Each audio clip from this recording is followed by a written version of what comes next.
Glory be to the Father, and to the Son, and to the Holy Spirit. May His grace and mercy be upon us, weak and sinful, in both worlds, forever and ever. Amen. Receive, Lord, the souls of your servants in tabernacles of light, and make them to dwell in the harbor of blessedness. Give them rest in the glorious bosom of the patriarchs, Abraham, Isaac, and Jacob, that on the great day of your glorious manifestation we may stand with them at your right hand, and offer fitting praise to you, and to your Father, and to your Holy Spirit, now and always, forever and ever. Amen. You who have slept in corruption, rise up from the dust. The great King, your resurrection will come in glory, and shake off the dust from your faces, and will clothe you in glorious garments. Barak more.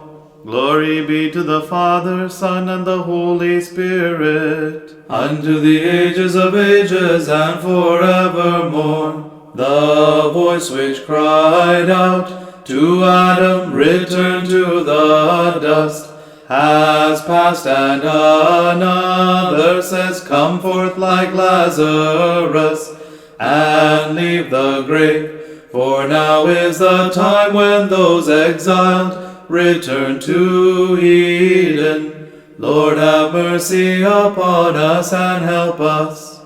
Renew your creatures by the resurrection, your worshippers who have slept in your hope. Give rest and pardon to the dead, O Lord, who sleep in hope and await your coming.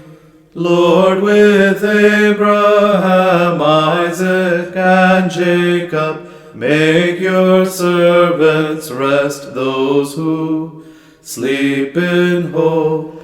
Their bodies and souls shall cry together, blessed is he who will come and raise the dead. Alternatively, the prose can be read. O merciful Lord, renew your creation at the resurrection. Absolve and grant rest to those in the grave, your servants and worshippers who have slept in your hope and await your coming. O heavenly King, multiply forgiveness to the faithful departed, and make them dwell in the bosom of Abraham, Isaac, and Jacob. Glory to Christ, who calls the dead, and they rise without corruption and sing praise. Their bodies and souls shall cry together, blessed is he who has come and is to come, and will raise the dead. Amen.